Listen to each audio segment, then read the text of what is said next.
All right, good evening, everybody. And welcome to the War Games podcast number 8 already. Been doing this for 2 months now. Got a couple of friends joining me tonight. Firstly, we have Hammer joining us. We also have the other brewer, or number 2, as I've affectionately started calling him, and also Loster.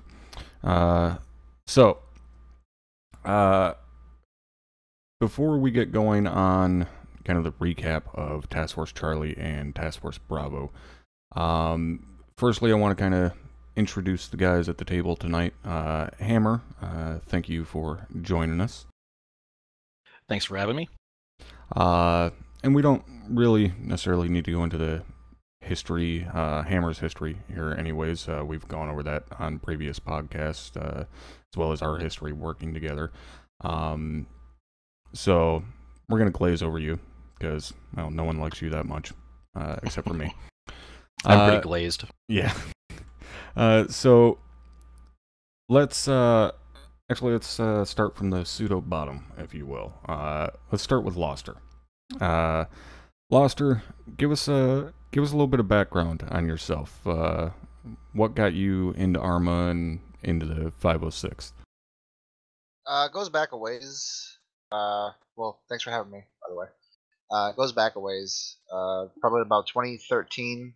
2013 for me was when basically the whole me and like the rest of the world got like super into DayZ, and I saw some videos from Shack Tack actually, and I was interested in like, oh, this is kind of cool. I've played Operation Flashpoint in the past, and I've always wondered what it would be like to do this with multiple people. And I applied for Shack Tag, didn't get it. They never got back to me. So I just Googled Armor Realism Unit, and I actually found the 15th. That was back in April 2013. I got accepted. I did that for, up until 2015. Right up until the day that the 506 was formed. Through my time in the 15th, I became friends with Captain Drumheller, with some of the people that are still here in the unit today, like Sergeant Cherry, Ferrero. Everybody loves Ferrero. I switched over to the 506 the day that it was formed, or like the day after it was formed. I didn't have a computer at the time, so I stayed in the background. I did a lot of S1 stuff, a lot of clerk stuff. And then I pretty much just retired because I kind of had enough. I wanted a break. That was about 2 years ago. And then in May of this year, I came back as a specialist. Joined 1-4 as a fire team member. Worked my way up to team lead in 2nd platoon, and then accepted a squad lead offer position in 3rd platoon. So from May to now, that's kind of the course that I took. And now I'm a squad leader for Havoc 3, 2nd squad. All right, so I mean, you've been around for quite a while. Like you said, since 2013, basically. So you've been at this for a while. Know a lot of the guys, especially the older guys. Well, not really older per se, but the guys that have been here for a while. Sure. So now you're a squad leader for Havoc 3-2, and like you said, you came back in May. So you really haven't been back active duty for all that long. It's only been, what, half a year, basically. About 5 months, yeah. Yeah. All right, so been here a while, obviously know what you're doing. So let's move on to number 2. Brewer, how about yourself? What kind of got you into Arma and brought you into the 506th? Well, as was said, thanks for having me on the podcast. Appreciate it. Boy, I guess I also started off in the 15th. It would have been either, I don't exactly remember the date. It was either, I believe it was in the beginning of 2014. I guess thinking back to getting into Arma, I kind of also got caught up in the DayZ thing on YouTube and watching a few of those guys. I also found Shack Tack. Have watched a bunch of their stuff. Dyslexi's got a lot of great videos out there, and that kind of opened my eyes to the Arma world. I knew nothing about the game or anything before. I never played Arma 2. I only have been in Arma 3. But yeah, so I ended up finding out about the 15th, and I put in an application, got accepted there. Basically just did infantry work. I think within the first month that I was there, there was a need for a team lead, so I got promoted to that. And then shortly later, a squad leader. And it was early December 2014 when I signed on to the 15th forums, and a ton of people had resigned. Like, what the heck is going on? Because I'm never really into the, I don't know, the behind the scenes stuff, or I wasn't at that point anyway. So anyway, saw the 506 was starting up, thought I'd give it a shot. A bunch of the guys that I knew and respected were moving over here. So I put an application, got accepted in early December 2014, and basically been here ever since, except for a short stint of about 6 months. But yeah, so then here I was started off as a Bradley crewman back when the unit had a Bradley section. Moved up to gunner. I started off as driver, gunner, eventually Bradley vehicle commander. Then ended up leaving the unit for a little while and then coming back, and I decided I wanted to be medic because that's kind of my real life. I was a EMT, got my EMT certification actually in as a senior in high school, and it did that for about 18 years, firefighter EMT work. So the healthcare stuff was really second nature to me. So yeah, I don't know how far you want me to go into up to current history, but well, I think most people, especially now, know you as Medic Brewer, because you've been a medic, like you said, ever since you came back, and you were Havoc 1 platoon mic, or the Havoc 1 platoon medic for a long time. I mean, the entire time that I was platoon sergeant, you were the Havoc 1 platoon medic. So me and you worked side by side every single operation. And then when we opened company up and I moved up to first sergeant, it was already predetermined. We knew that you were going to be taking the company senior medic position, so you moved up with me as well. So me and you have been working together for quite a while now, over a year. And the funny thing is, you had mentioned back when you were in Brawler in the Bradley unit, our Bradley section. And the one and only time that I ever filled in for Brawler, I filled in as a driver. And I was the driver for your vehicle. It was right after you were made a vehicle commander. And it was one of the gnarliest experiences I had in Arma, because I was the vehicle commander, and we ended up rolling up over a hill, and there was 2 tanks sitting there staring at us. And we went into a game of fucking Ring Around the Rosie with these 2 tanks. And I remember you telling me just drive in circles around and don't let the turrets get around to us. So we were just staying on their ass, basically driving circles as they were trying to track us with the turret and going around these things. And the vehicle ended up getting destroyed later on by an RPG. All of us were able to make it out, but I'll always remember just driving in circles around these goddamn tanks with the Bradley trying to outrun the turrets. Yeah. But that was my first introduction to the other Brewer, was when he was a vehicle commander for Brawler. Yeah, so you've been for quite a while now known as Medic Brewer. So let's clear this. Probably not once and fucking for all, but let's make this clear. Brewer, are we related? No, we are not. No, we are not fucking related, guys. If you were to see the 2 of us, you would understand why we always laugh when people ask if we're related. Obviously, we get along great, but we could not look like 2 people that are any different than what we do. But yeah, we are not related, but we do get along good, and we've worked together a lot. Because generally, when I'm face down, dick in the dirt, knocked out, it's him that's picking me up. Probably the only person that has saved me from going KIA as much or more than you is probably Redman. And that's just because back in those days in 1-4, we got chewed up pretty bad. But yeah. So introductions over. We know the players now.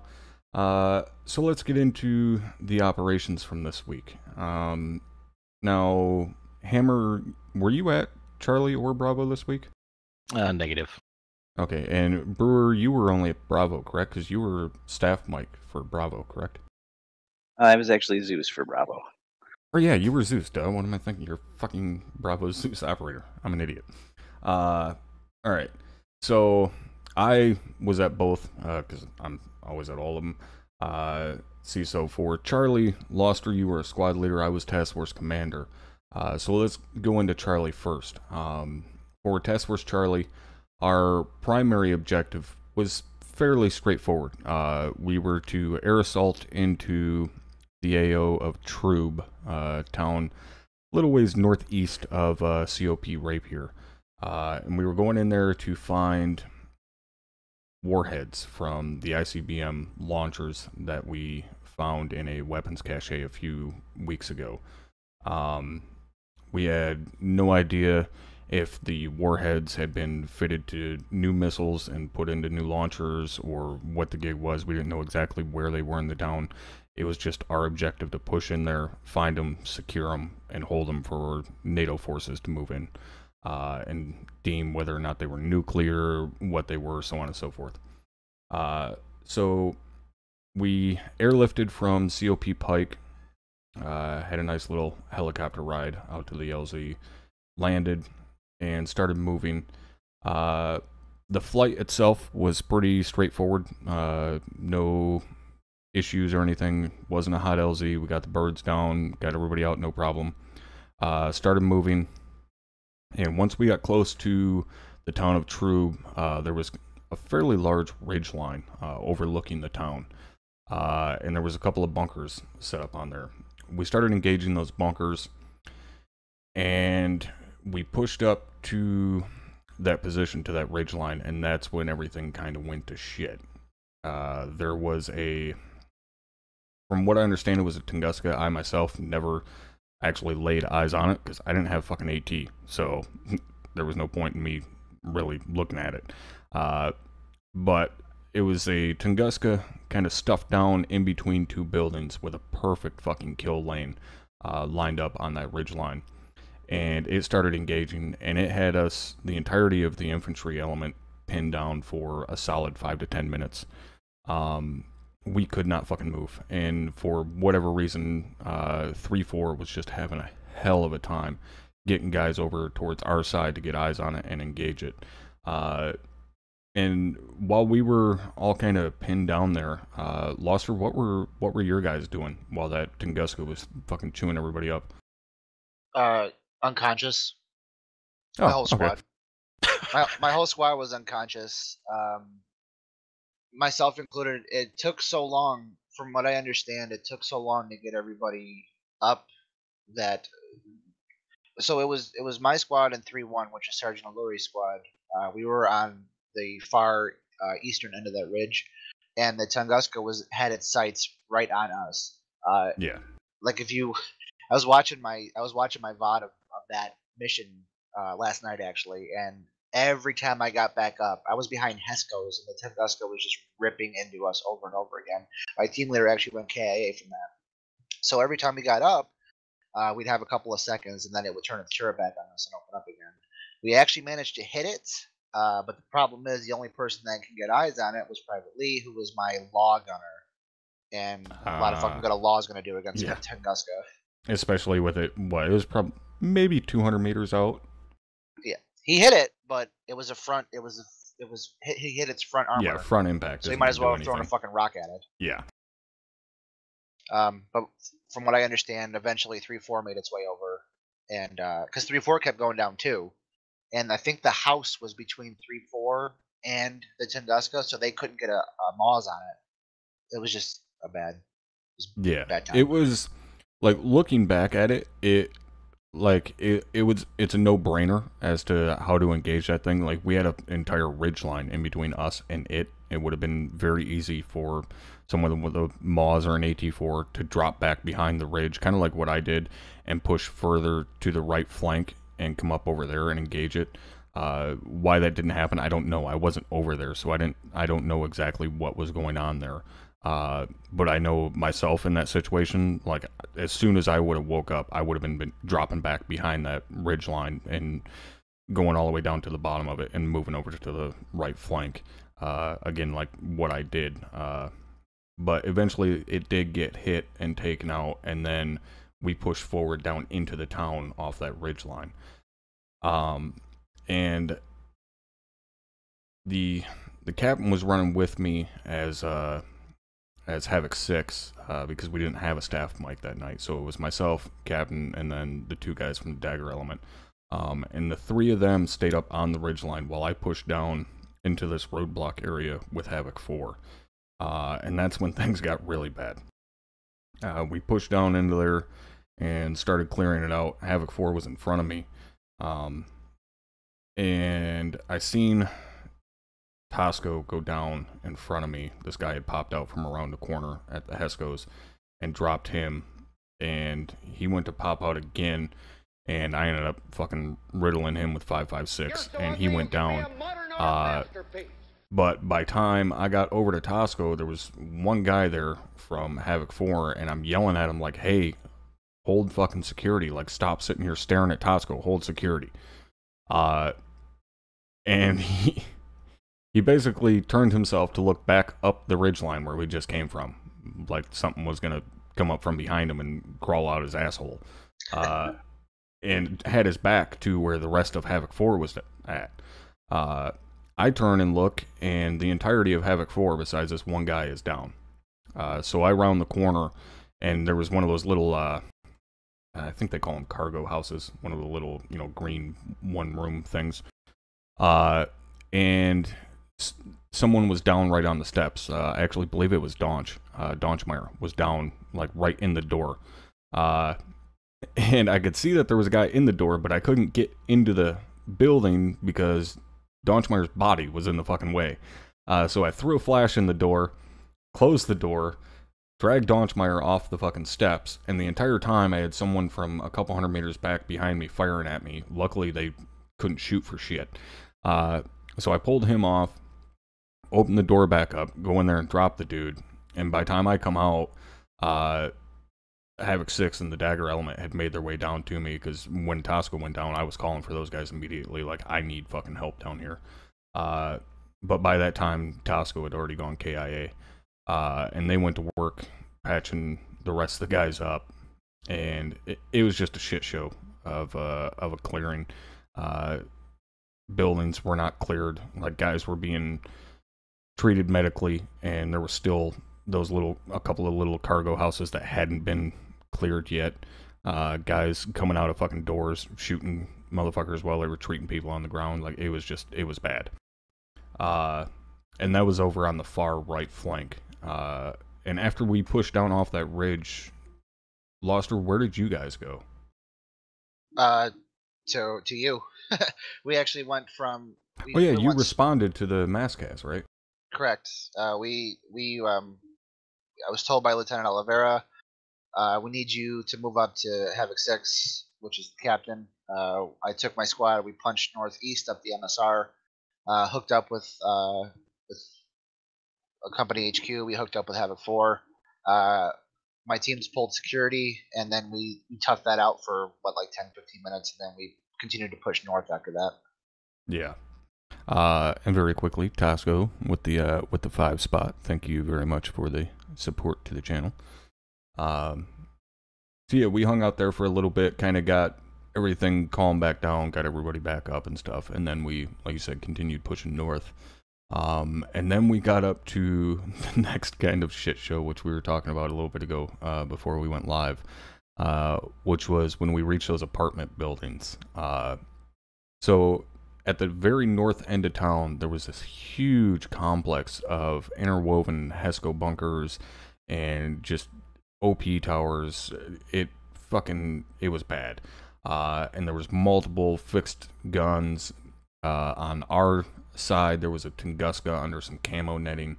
And that Tunguska, along with another one, was keeping pretty much all air assets out of the area. We were having that issue all night. There was just so much AA in the area.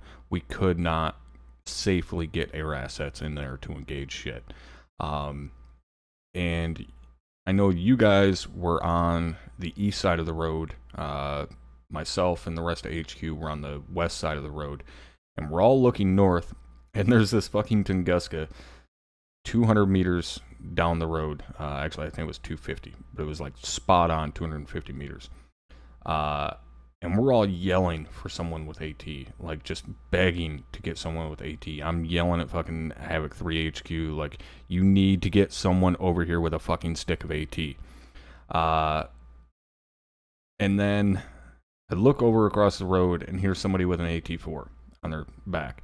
And in my head the entire time I'm thinking, motherfucker, that better not be an empty AT4, because I will strangle you right here in front of everyone. I run over there and I grab him and I'm like, hey, follow me, bring your ass over here. So I bring him over to the west side of the road.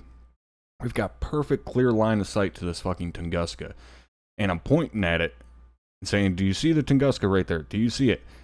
And he says no. And at that point, like, my nose hurt from face palming so hard. And so myself and Drum start yelling at him, like, just drop the fucking AT4. Drop the AT4. I'll take the shot. Drop the AT4. And then he just shoots and misses the thing horribly. I have no idea what he was aiming at, but I don't think it was the Tunguska, because that rocket didn't go anywhere near it. So then we were even more fucked, because we had absolutely no AT. But luckily, shortly after that miss, Thunder was able to put, at least I think it was Thunder, it was either Thunder or Warlord, one of them were able to put a missile on it. It was either a Maverick or a Hellfire. I'm guessing it was Thunder, because he was able to get into the AO a little bit better. Warlord, when there's AA, they can't push in close, because they don't have the defensive capabilities or the maneuverability of the A10, and they can't take near the beating that the A10 does. So luckily there was a Hellfire or a Maverick, one of the two, able to take that out. And then we continued to push forward between the cover of air assets, and then also Havoc 4 did a couple fucking on-point fire missions. Really, really nice fire missions from Havoc 4 pretty much all night. I have to mention that. Havoc 4 was on point all night with their fire missions. But we started pushing forward, and then, well, we pushed directly forward. Loster, you guys pushed farther off to the right flank, right? Correct. One of the members of my squad, was a specialist Castaneda, pointed it out to me. Like, look, there's no, like, sometimes you get stuck in a situation where there doesn't really seem to be a right answer, and that's kind of one of those situations where, yeah, the Tunguska was gone, the threat was dealt with, but we're all there's 10 plus of us blobbed up behind this one apartment building. You know, you get a Zeus operator with a keen eye, decides that, you know, hey, here's a juicy IDF opportunity. We had to get out of there. So we couldn't go left, really, and we didn't really want to go forward. So we opted to go right, deployed a smoke screen, crossed about maybe 75 meters of open fields under the cover of smoke, and set up a defensive line facing the objective in the trees. Yeah, and it's not a bad tactical move. I mean, yeah, our objective was to push forward and secure that area, but we had 3 other squads pushing forward. You were the extreme right flank of the platoon, and for you guys to push over to that tree line, not only did it give you semi-enfilading fire on the rest of the emplacements that were there, it also allowed you to secure that that fucking MSR that was running out of the east side of town there. So actually it was a pretty damn good spot to move to at that moment. And the rest of us pushed forward, secured the north end of town, and we moved into this roadblock area on the east side of the northern end of town. And when we went to move in there, that's when we had got word that a friendly had been snatched up by OPFOR, and he was inside of a truck. Well, we had just seen a GAZ. We were firing at it and shit, and we were like, oh shit, that's got to be the GAZ that he's in. And it stopped moving, so we pushed into this roadblock to secure it. And this was one of the most bonehead things I have ever done in an operation. And it probably won't be the last time I do it. I rounded a corner into this section of the compound that was on the north side of the eastern running MSR.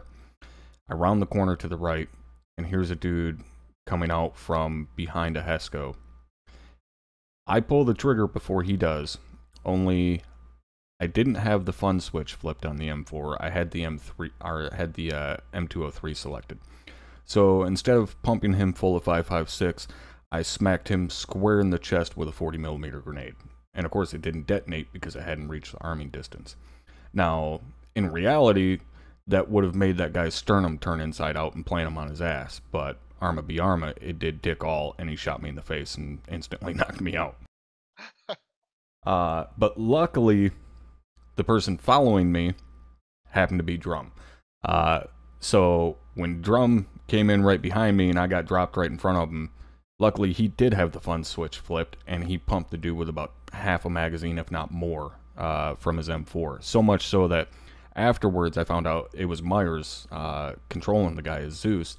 And he was like, I don't know who that was that came in after you with a saw, but he fucking destroyed me. And I was like, yeah, that wasn't a saw, that was Drum with the M4. But the thing, and this is something that I brought up in the debrief for that operation, the thing that was done right there, obviously I fucked up. I was retarded and had the wrong weapon system selected. But the thing that was done right is Drum didn't immediately stop and start fucking playing doctor. No, he kept moving and kept clearing out the compound. He didn't stop for the tiniest second. He just kept pushing forward and clearing out the compound, securing the area before getting me treated. Granted, I come to find out later, the reason he did that before he got me treated was because he didn't even know I was fucking down.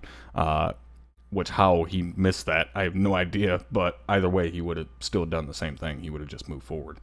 But the Havoc forward pushed around the north side of the compound instead of coming in the south side where we did.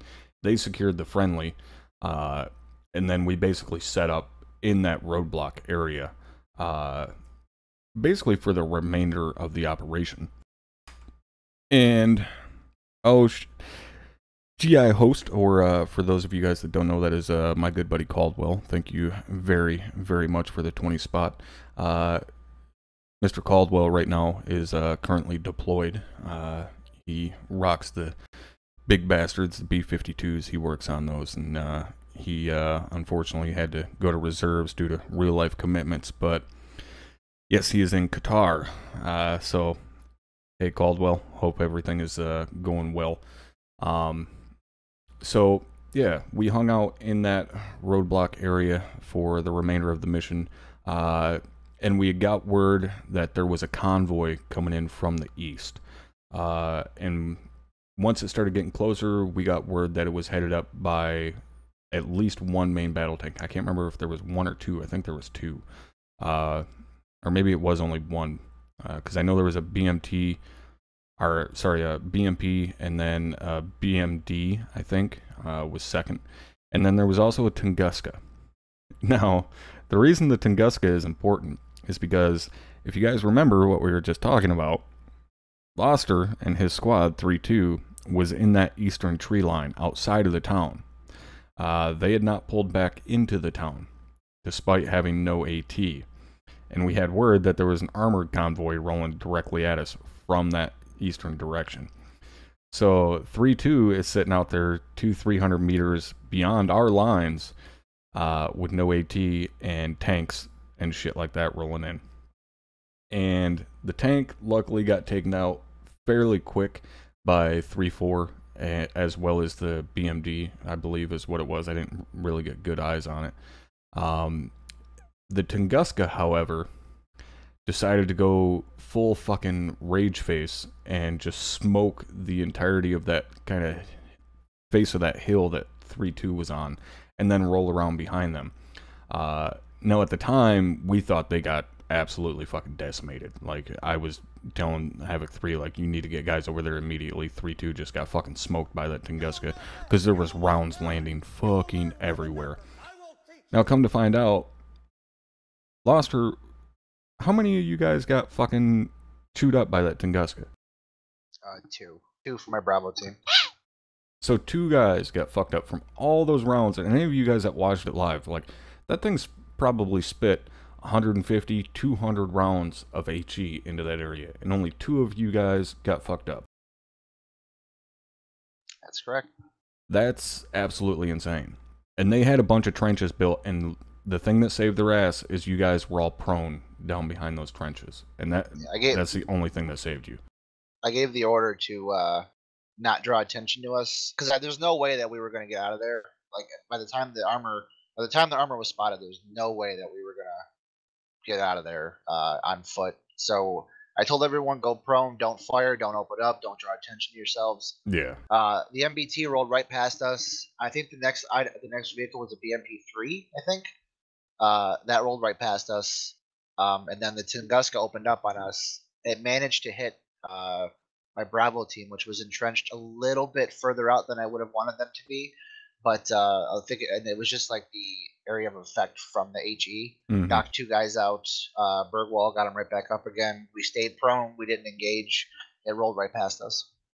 Yeah, it ended up rolling around behind you guys, and then air assets ended up being able to take it out. And speaking of air assets, something that I completely forgot about, which I'm amazed I did, and those of you guys in chat see that it was just brought up. After we had that fucking debacle with Havoc 4 at that first roadblock, we had word that a KA-52 had lifted, which is an enemy gunship. And our air assets were having a lot of difficulties with the Sidewinders. For some reason, they couldn't get tone with the Sidewinders. It was just being a total pain in the ass.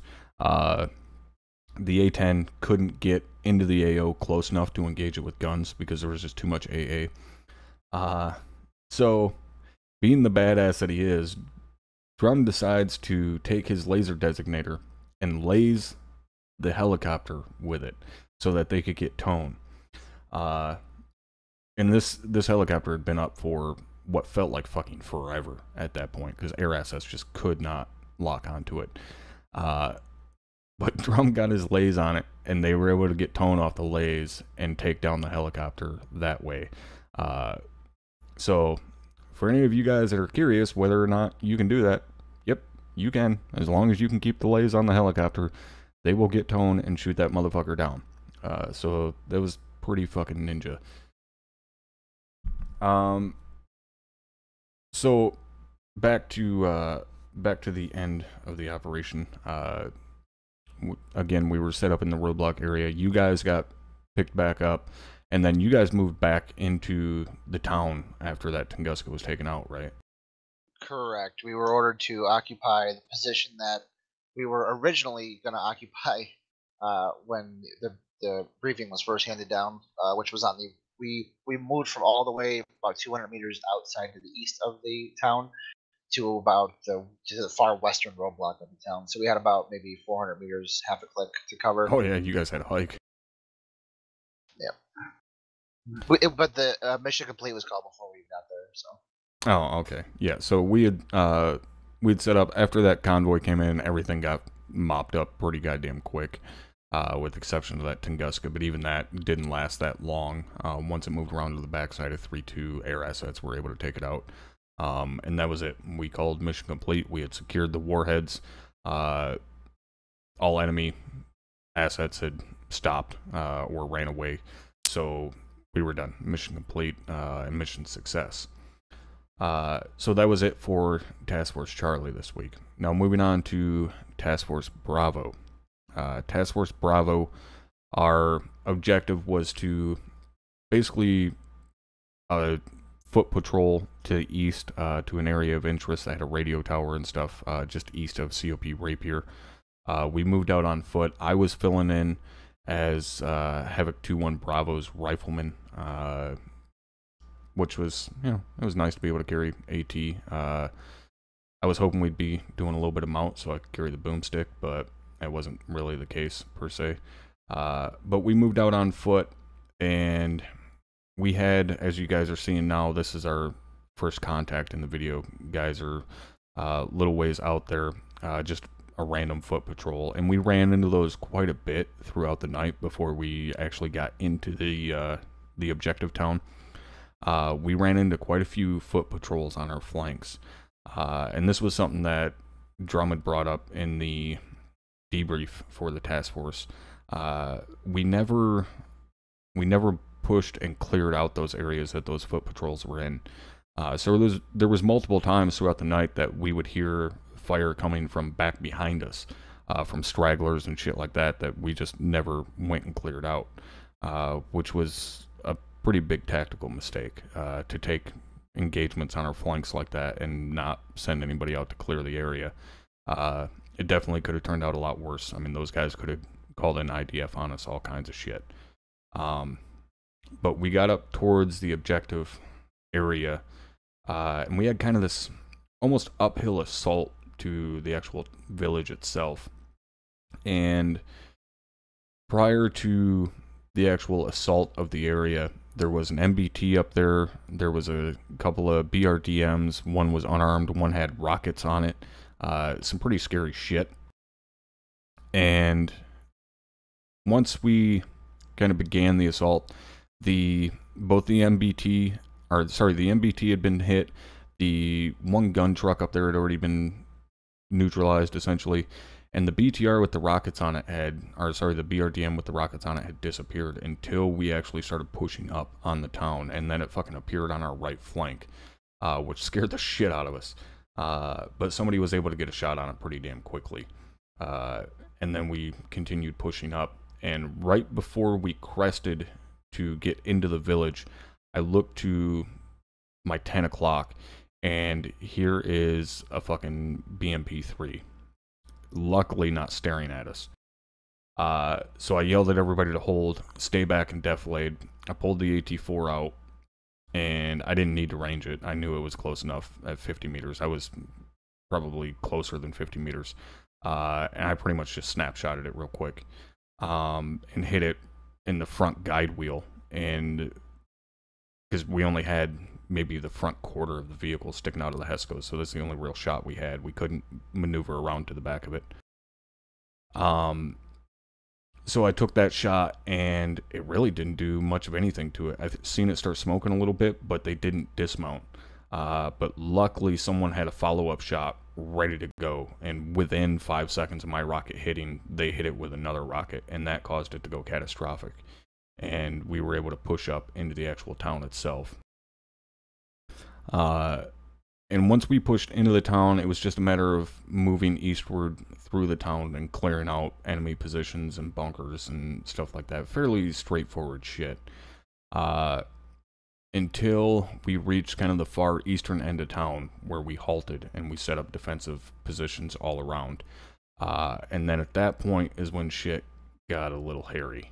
And we had, I believe it was a Tunguska. I don't know for sure because I never personally got eyes on it. I was busy hiding behind a rock, and then I was unconscious behind a rock.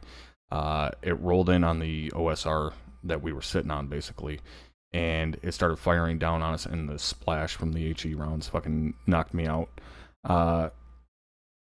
And we, and yes, as Sal pointed out there was a kind of a small house that had been fortified. It looked like a damn kill house, like a training center, basically.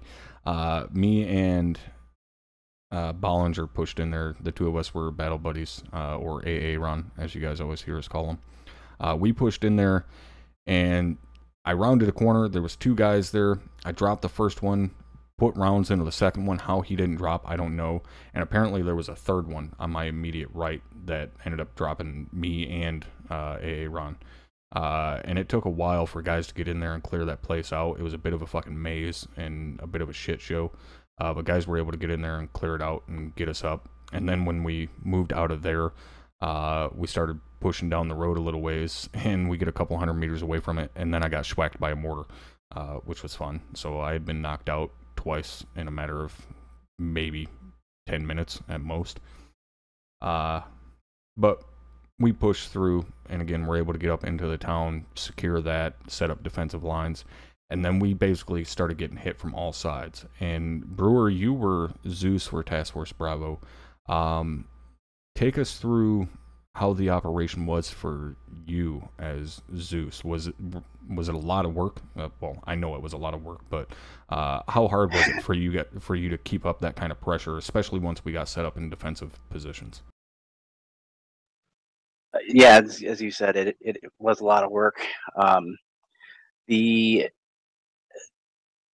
guess as I've been getting more Zeus missions under my belt, I think one of the things I'm learning is what I think might be too much is probably just right for the mix of troops to throw at you. So, there were times where I would put down, like 3 squads of guys, and I'll send them in the same direction, just so there's like a huge wave of soldiers coming. The air assets were doing a really good job with taking out a lot of the other stuff, the armor or things that we were sending in from the northeast. And Staff Sergeant Munson was my other helping me out Zeus that night, and we ended up having to put down some extra Tunguskas or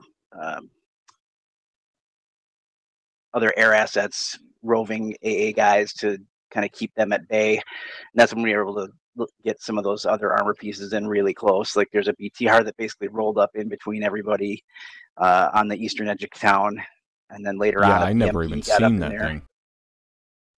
Yep, and so yeah, it was just trying to, again, like I said, like learning the kind of the appropriate amount of units to send in to keep everybody really occupied. But yeah, I try to send units from at least, it was probably 3 different directions toward that town.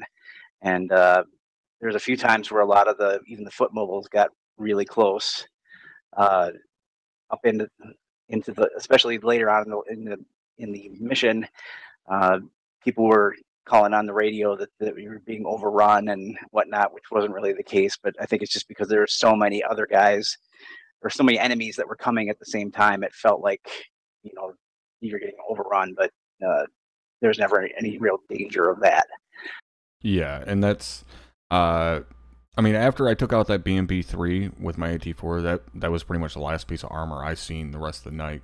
I know the one, I think it was a Tunguska that hit me. It might have been a Shilka, or Avery just said it was a Shilka that knocked me out. And then we had another one show up later on when I was in pretty much the same position. And I just, again, hid behind the fucking rock because there was nowhere for me to go. I know at one point, Myers, who was the squad leader for 2-1, was yelling for guys to fall back. And I yelled back at him like, Myers, you're running out into an open fucking field where it has line of sight. Like, no, fucking hide behind this big ass rock. There's nowhere we can go. But yeah, we just kind of hunkered down behind that monster rock and waited for other guys to take out the armor. And like you said, there was infantry pushing from all directions. Myself and Bollinger were on the north side of the road, and our team lead and the saw gunner were on the right side of the road, and or on the south side of the road.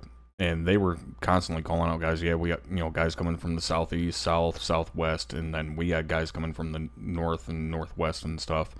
To the point that there was a Tunguska sitting there on one of the little shorty tripods, and I hopped on that thing and ripped about a box and a half of ammo through it before it was empty, and dropped a couple guys with that. But I was like, fuck it, I might as well use their ammo instead of my own.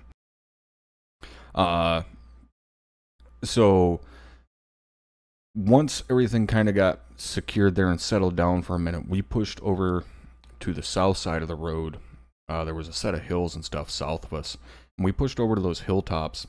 And when we got onto those hilltops, I can't remember exactly which squad it was that was over there, but they were getting chewed up by guys danger close, and we rolled up there, and we ended up just kind of naturally falling into a big ass skirmish line of basically 2 full squads, and we just started engaging guys as quickly as we could. And there was actually one point while we were sitting there on the hill, I heard Drum yelling, and I look over, and he's asking somebody why they're fucking 45 meters out there in front of everybody, and I look over, and here's this guy way the fuck out in front of everybody else in the skirmish line, and I'm just like, dude, you're fucking begging to get shot by a friendly. But we stayed in that position, continued engaging guys, and then at one point, it was a fairly steep slope that we were on that kind of went down and then rolled out in front of us, and there was guys right down slope from us, and I mean, they were maybe 100 meters at most away from us, some of them. Actually, it wasn't even that far, because they were within grenade throwing range, so they were 35, 40 meters out. So we started chucking grenades down at them. And I almost felt bad for those guys, because they had like 5 or 6 fucking frag grenades thrown at them. And we had still seen one guy behind this rock down there, and we pushed down there. I told the team leader, like, hey, we need to push down slope there and clear behind that fucking rock. Like, we can't just sit up here and wait for him to keep coming. We have to go clear the backside of that area. So we pushed down there, and that dude that was still down there had fucking disappeared. Like, still none of us can figure out where the fuck he went to, because he didn't keep running away, because we would have seen him. So I don't know if one of you guys deleted him or what, but we pushed down there, cleared the backside of the rock, and then pushed back up to the top of the slope there, and set up defensively, engaged a couple guys here and there. Somebody brought me over another Tunguska, which made me happy. Or not Tunguska, somebody brought me over another Dishcom. And so I mounted that and didn't end up engaging anything with it. Nothing else ever showed up.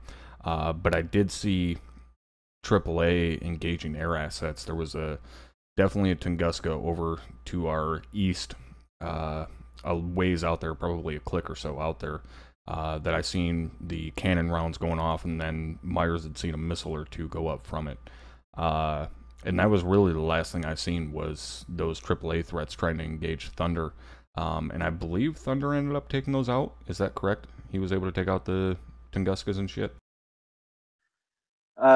Actually, he ended up getting hit by one and had to go back and repair. There were quite a few of them down, so they took out a couple between him and the Apache. They took out a few, but I think everybody was equally challenged to air assets, especially in the end of the end of the mission. I always listen to 7-0, the air net when I'm Zeusing, and to hear Master Sergeant Avery, who I'm sure was getting directions from the captain saying, just kill everything, you're clear on everything, just kill it, So it was very funny to hear that. But like I said, I think everyone really had a good time on that mission. It was really exciting. I think the pressure was kind of on from when you guys first started taking contact almost all the way through the entire mission till the end. There was really no lulls. So yeah, and that's one of the things that we had talked about a while back is, difficult missions can still be really fun. Like, I got my shit pushed in most of the night. I went down more times than a Fujit whore, but it was still fun. Like, I still had a good time despite being knocked out multiple fucking times throughout the night. I still had a really good time. So, I mean, that just goes to show, just because a mission's hard doesn't mean it's not fun. I mean, obviously there are missions where it's just ridiculous, but to me, that mission had the perfect amount of pressure. And I may not have gotten 100 kills or, killed fucking 5 pieces of armor, but it was still a fun time. Yeah, and that's, you've talked about so many times too, that, having that right mix of things. I agree too that a hard mission is most often more fun, even if you're getting, knocked out all the time. At least it gets your heart pumping, which is and it makes you work as a team to keep each other safe, which is another big part of the unit. And I've had the complete opposite before too, where, you know, I believe it was a Task Force Charlie op where I was Task Force Commander, and it was one of the funnest missions I've ever had, where I literally just sat in a bunker with Overwatch and issued orders as Task Force Commander all night, called in fire missions and shit, and I didn't fire a single round from my rifle all fucking night, but I had a great time because I was watching the Task Force put in work and do exactly what they were supposed to do, and it was just great to watch because I had oversight of the entire fucking AO, and I didn't fire a single round, but I had a goddamn blast. It was probably boring as shit to watch, but I was on the radio all night just talking, watching shit get blown up. Mm-hmm. Now, once we set up on that southern side of the road, those AA threats got taken out. That was pretty much the end of the mission for Task Force Bravo. We secured the area. We secured the radio tower. What the fuck we're going to use it for, I have no idea. I guess denying the enemy communications. But that was mission complete and mission success for Task Force Bravo. Which again, it was a very difficult mission. I actually ended up running out of bandages, which is the first time I've done that in a long fucking time. But again, it was very fun, despite how difficult it was. So what I want to talk about tonight is some of the training that we do. Obviously, most of you guys that are familiar with my channel know that I do a lot of training here with the unit. I'm actually in charge of the training as far as, you know, our training pipeline and so on. So I do a lot of stuff for recruit training and one station unit training and stuff. You guys see me every weekend streaming OSUT. What some of you probably don't know is that the other brewer, number 2, is the head of training for CMS, Combat Medical School. So he's in charge of training all of our medics. While he may not train them directly, he's the one in charge of it. So to kind of give you guys a rundown of how the training pipeline works for us, and we're also going to get into like squad training and stuff like that and what we do in squad trainings. But to take you guys through the training pipeline. So basically, when your application gets accepted, you get your mods and all of that stuff, you get it downloaded, you sign up for a recruit training class. You go into the recruit training class, and one of my instructors gets you into the server, make sure that all of your mods are squared away, you don't have any errors, because we can't have you loading onto the server with errors and shit. So once that's all squared away, basically the instructor sits down and goes through a lecture of kind of the history of this unit, as well as the history of the real life 506, and then goes into kind of some of our SOPs, how the unit is structured, how we work, stuff like that, just to kind of prepare guys for what they're about to partake in and give them at least a slight understanding of how the unit operates. Obviously, it's not all-inclusive. You're not going to know every single little detail of the unit just by going through recruit training, but it's just to give you kind of a start on, you know, this is what an MOS is, this is what a billet is, this is, you know, how you get promoted, stuff like that. So you get done with recruit training, and then you get your PV1 rank and move into the phase 2 of training, which is where you run into me.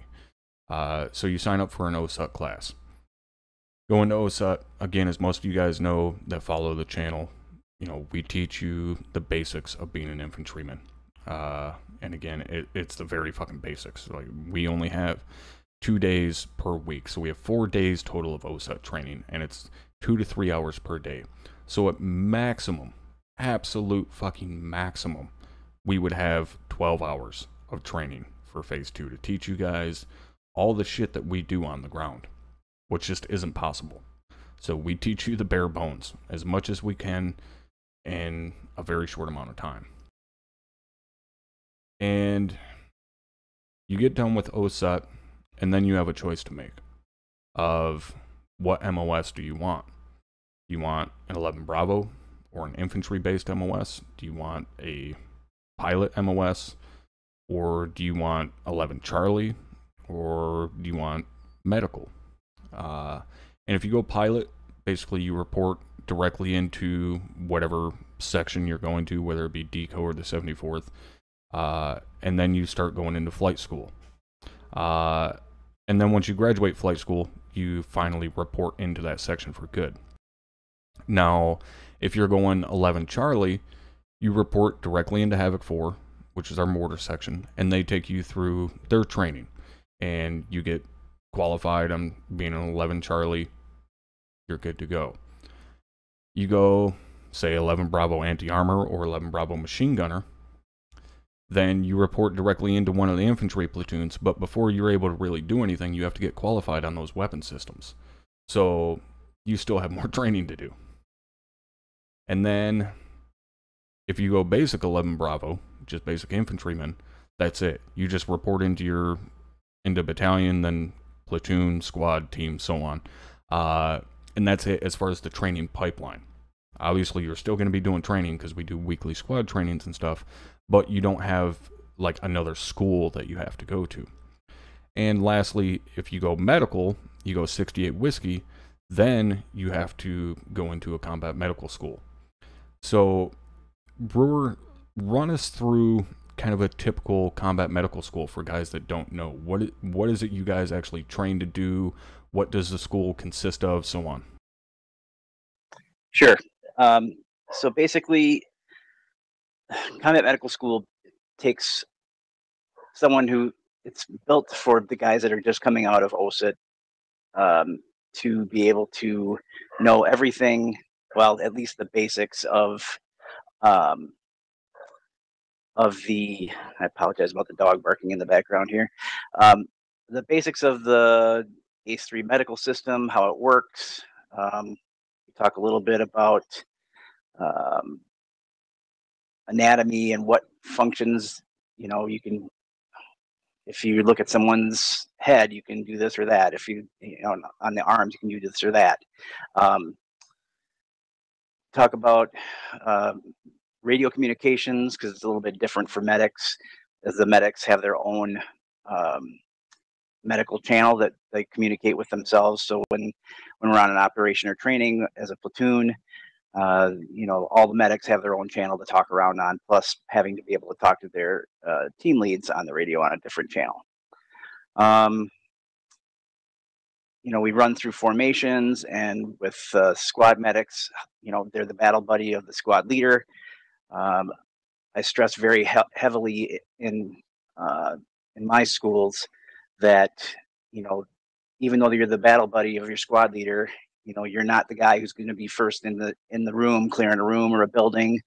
I really try to stress the fact that their most important thing in a mission is just to stay up, is to not get in a situation where you're going to be overly risking yourself, because if you go down, you're putting your squad at a huge disadvantage and making them less combat effective. Now, tell me real quick, how well does that train of thought of you're not going to be the first guy in the room or you're not going to be the first guy clearing the compound, how well does that train of thought work when you're my battle buddy?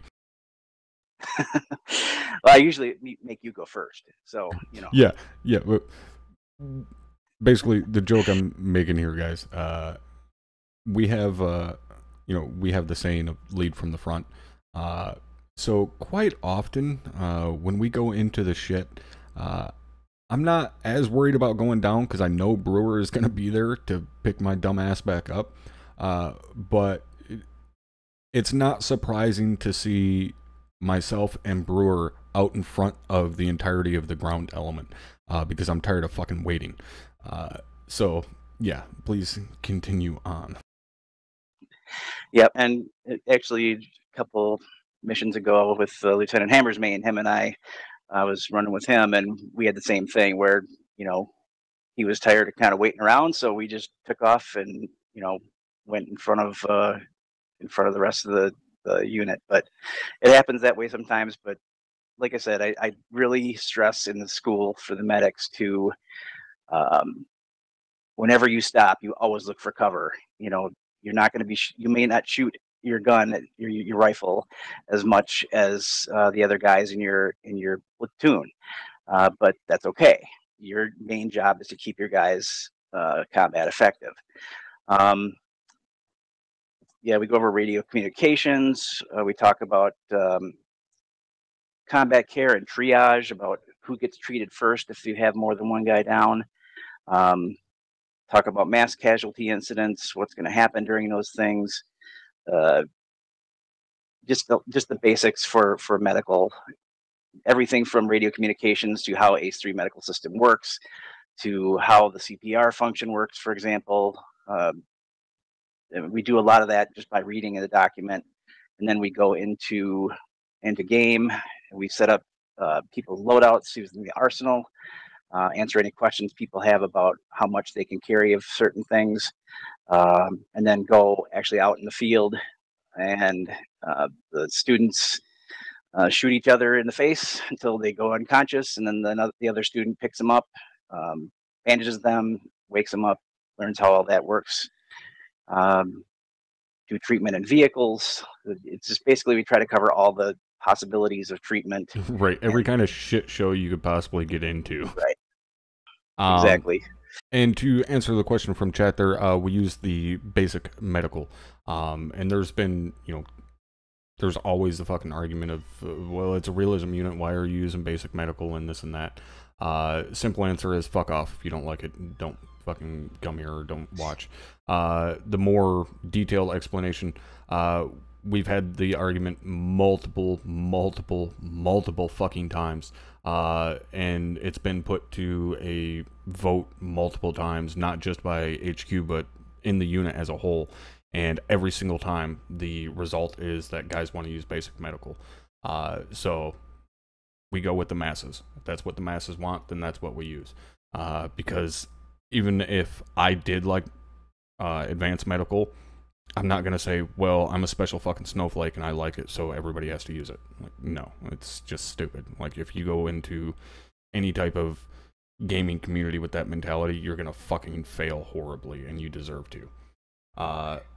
So, that being said, you guys going to go through combat medical school, get 68 whiskey qualified. Now, the only way to be 68 whiskey qualified is if you are a 68 whiskey. You can't be an 11 Bravo and go to combat medical school unless you're going to a 68 whiskey billet. That being said, there is another course that you can train in. You can get CLS qualified, which is Combat Lifesaver, which is, I guess, kind of almost like a mini medic. They don't carry near the fucking supplies. It's only some extra bandages, 2 morphine, and 2 epinephrine. They don't carry any blood or anything like that. It's just someone there for if the medic is not available or the medic is down or something along those lines. That's when CLS is, there to answer the fucking call. But that being said, I'm not going to say it's rare that CLS has to be used, but our medics are generally pretty fucking on point when it comes to not only getting guys up, but dealing with high stress situations. Because when there's an MCI, I mean, that's when you guys really fucking come into your own. The ability of our medics to handle MCIs, get everybody back up, and not lose people, it is pretty fucking impressive. And there's been situations in the past where I've seen 15 guys down. Brewer, I know you were there for that one Task Force Alpha. I think it was Task Force Alpha, or maybe it was Task Force Bravo, but that one operation where we were getting fucking pounded with mortars and we started falling back. Do you remember that? And that fucking mortar hit and dropped like 12, 13 guys with one round. Oh yeah, I remember that. Yeah. But the reason I remember that specifically is nobody died. The medics were able to get everybody up. And it was, again, I think it was 12 or 15 guys total that went down to that. And they were able to get everybody back up without losing anybody. Which you may think, oh, well, that's pretty fucking easy with basic medical. True, but when you also take into account that we were in a firefight the entire time, A, and B, our bleed out timer is only a couple minutes long. So if you don't get those guys patched up and get them back conscious in a couple of minutes, they're dead. So it's not, it's not unheard of for us to have a KIA. I mean, we were just talking earlier about Task Force Charlie, where Sergeant Tosco ended up going KIA. So it's not impossible. It's just our medics are on top of their fucking game. And that's one of the things. Just to reiterate that that's one of the things that the medics train on, specifically in combat medical school, is those situations where you're the only guy there and there's 6 or 7 guys down around you. Like, how do you handle that? And that comes with coordination all the way from the company level all the way down to the squad level, and using those CLS guys to to bring up your troopers around you, and trying to keeping a level head. And I like I said, we train on that very hard, and just again making the medics understand that their role in the unit is a very important one. Yeah, definitely, especially when there's an MCI. And I know a long time ago, when they were a platoon medic for Havoc 1. And this was before me and you were in Havoc 1 platoon HQ, basically. And I know Hammer will probably remember this statement of someone saying, when there's a mass cast, my medics are God. Everybody listens to them when there's a mass cast. They're in charge. Hammer, do you remember that? Yep. Yeah. And that was kind of a common misconception for a while. When it all boils down to it, no, you're never God. You still follow the fucking orders of the infantry. Medics are not in charge at any point in time. If a medic says, hey, I need help over here, someone's probably going to come help them. But if everybody's in a fucking firefight trying to protect that medic, no, they're not going to just drop what they're doing and come running over there. Like, our job first and foremost is to fucking kill the enemy, not have a medic order guys around and tell them, hey, I need you to do this or this. We do our best to help out, but if we're in a firefight, we're fucking taking care of the bad guys first. So that's combat medical school. And the CLS qualification, again, is much like combat medical school, but you guys don't go into as much detail, right? Correct. It's a lot of the same concepts about safely retrieving a casualty, and whatnot, but not nearly the depth about how the medical system works and going into the mass casualty situations and whatnot. It just gives the CLS guys mostly it gives them the ability to carry those few extra things, a couple morphine, couple epi, that they can either get the medic up if he goes down, or wake up, revive other soldiers if the medic's not around. Right, and that's when it comes to the CLS, it's one of those, like I was saying earlier, it's used in a pinch. Like, it's not something that you should depend on. And the other thing real quickly that I want to mention is, something that we kind of touched on earlier, or that I kind of touched on, when you're dealing with casualties and stuff, a lot of people's first fucking reaction when someone goes down is to run over there and start treating them. And it fucking pisses me off so much every time, because that's how more guys end up getting wounded. You see your buddy go down, and then you run over there and start trying to patch him up, and the same guy that shot him fucking shoots you. And you would think it's common sense, like, oh, my buddy just went down because somebody shot him. I should probably find that dude and, eliminate that threat. But no, so many people just run up and immediately start treating and don't clear the fucking area first. And it pisses me the fuck off. And it's not just medics. Like, majority of the time, actually, it's not medics at all. Like, medics are the last motherfuckers, generally, that go running up into an area like, yep, let me go help this guy. No, they're like, no, fucking clear that shit out before I fucking go up there. Usually it's just basic infantry guys just go running up and they're like, yeah, let me patch up my buddy, and then get shot in the ass. Which is a big goddamn no-no. Again, you would think it's common sense that, hey, let me fucking clear out the area first, make sure there's no threat still present, and then go take care of my buddy. But that's a issue that I've seen not only here in our community, but all over. Guys just, their first reaction is, hey, I got to get this guy up real quick, and then they just end up causing more casualties. So, combat medical school and CLS covered. The last real training we have as far as training pipeline would be air assault school. And air assault school isn't necessarily a requirement. It's a secondary class, but it's a requirement if you want to go to a squad leader billet or above. You have to attend air assault school.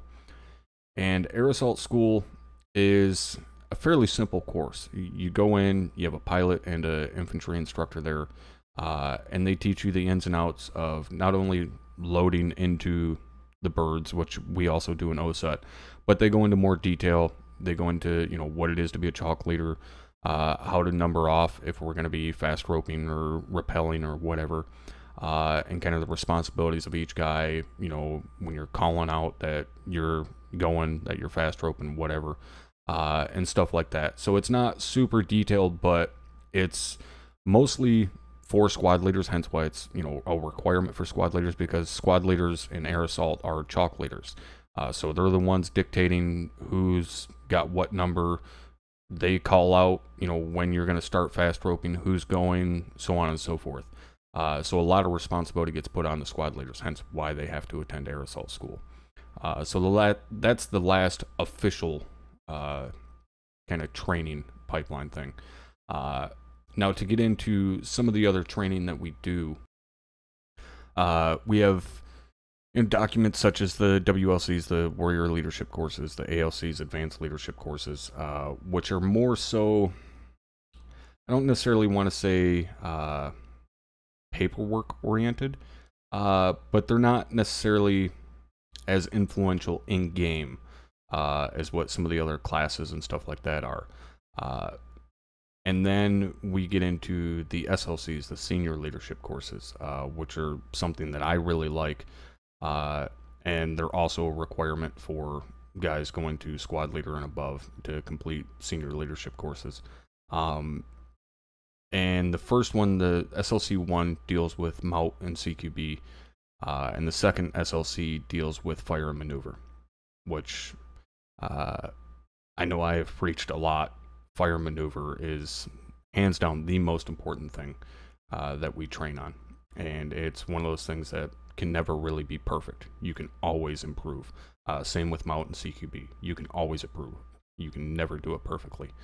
And I know that's something that guys train on a lot. I know that's something that me and Hammer have trained on a lot, both fire and maneuver and MOUT. And Hammer, would you say that's kind of your go-to thing to train on, is fire and maneuver? Yes. Yeah, I split about 50-50% of the time between fire maneuver and MOUT. Now, why do you think it is that fire and maneuver is so important for us? Number one, because drilling it basically instills reflexes. So when we're in a situation in game where we take contact, it just needs to be instantaneous. It needs to be second nature. It needs to be instinctively drawn into your brain. So when you get that first, snap that whizzes by your team, what do you do next? And without being told what to do. So that taking the initiative and knowing exactly what you're supposed to be doing, when and where, as part of your fire team or squad or whatever it may be, that's why it's so crucial, in my opinion. Yeah, that react to contact. That's a phrase that you guys probably hear us say a lot, react to contact. Fire and maneuver is a part of react to contact. I mean, that's the number one thing in reacting to contact, is to fire and maneuver. And the reason you fire and maneuver, okay, you always have one element essentially covering or firing, while another element is maneuvering. And that's how the basics of fire and maneuver work. One element covers, one element maneuvers. And that kind of falls apart if you don't have your communication on point and both elements start maneuvering at the same time, because then you have nobody fucking covering and it defeats the purpose. But like Hammer was saying, training on fire maneuver creates that almost muscle memory of you know, when that shot rings out, you don't need to think. You don't need to, you know, wait for someone to tell you what to do. You just instantly go into the motions and start telling your guys, okay, you go here, let's do this, your base of fire, your maneuver, so on and so forth. And that's something that takes a long time to be able to do, in my opinion. Like, to be able to be walking through a forest and hear a shot ring out at your 2 o'clock, and in a flash be able to say, okay, you set up here, you maneuver around here. Like, it takes a long time to get to that point. And also, a lot of that falls on the team leaders, not so much on the squad leader. You know, the squad leader's in command and he's telling his teams what to do, but when you have 2 team leaders that are really good at fire maneuver and also really good at communicating with each other, it's like a fucking work of art to watch 2 fire teams maneuver on an enemy position when they really know what they're doing. And, you know, we've talked about before that that's something that me and Hammer did a lot, is working together and talking to each other on comms. And, you know, we didn't wait for our squad leader to tell us, okay, Alpha, set up base fire here, Bravo, maneuver around the left flank. Like, we coordinated that shit amongst ourselves. And that comes with a lot of training. You know, our fire teams at that time, you know, we were supposed to do weekly fire team trainings, but we never did. We always trained as a full squad because that's how we fought. So me and Hammer both were like, well, it's kind of fucking pointless to train with 4 guys when we can train with, you know, 8 of us and get our teams working together better. So we did a lot of training back then on fire maneuver and MOUT. And Loster, what about you? Like, what do you find yourself training on the most? Generally, when we've been getting kind of a steady stream of new people lately, so I tend this is just recently in a situational to go back to, okay, you got new people, they're coming in and now they're getting deployed with us and onto NAP fighting the enemies that we've been fighting for months. So I tend to go over like enemy unit identification first and foremost. This is what Mosin looks like. This is what ESLA looks like. This is what what's the other one? The one that we PRNA. Pretty much dead. PRNA, yeah, the assholes that are pretty much dead. That's first and foremost. Types of, you know, this is what a BMP is. This is what a BTR is. This is what a BRDM is. Coming from where I'm coming from, the background that I have, it kind of goes back to like, I played a lot of Brothers in Arms and a lot of Full Spectrum Warrior growing up.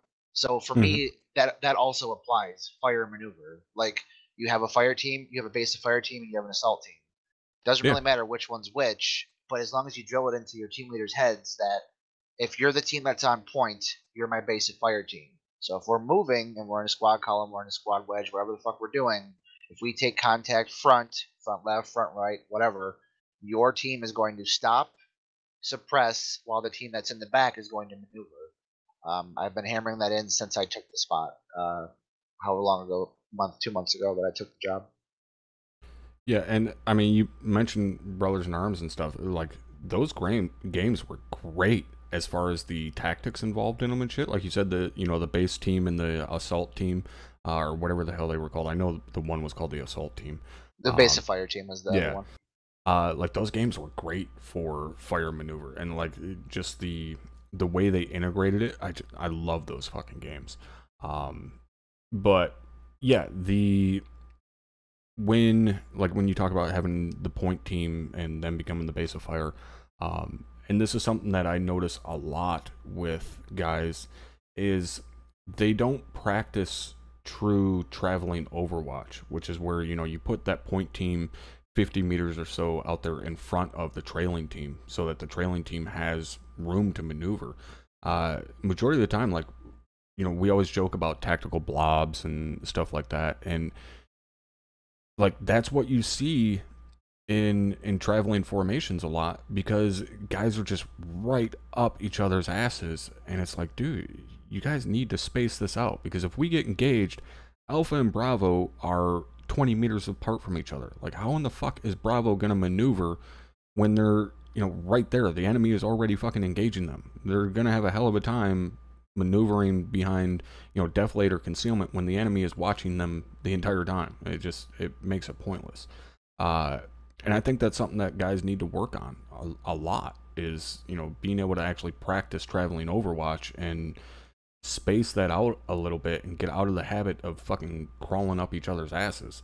And I know oftentimes, like back when me and Hammer were team leads together, our kind of go-to formation a lot of the time was a wedge, with you guys running right echelon and us left echelon, or vice versa. We used that formation a lot back in the day.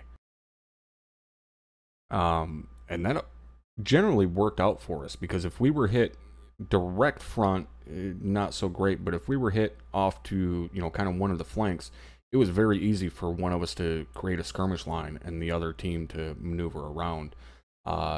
But we oftentimes, like, we weren't generally on point for the platoon. That was generally 1-1 that was on point for the platoon. We were usually second or third in line for like a platoon column. So we most often were the maneuver element. We weren't really the base of fire element, which worked out great for us, because I know neither one of us liked fucking sitting still.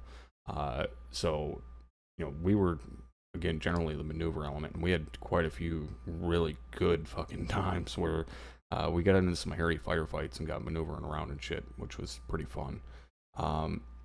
But the thing I want to go over next is with you, Brewer.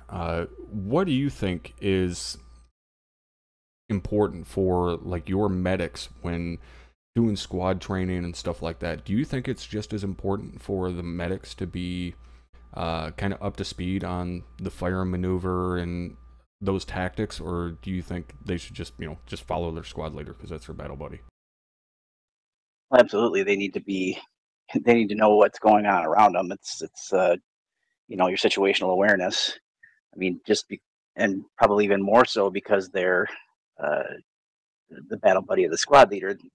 They got to know what the squad leader is going to be thinking, and knowing when it's time to move, and that whole fire maneuver scheme.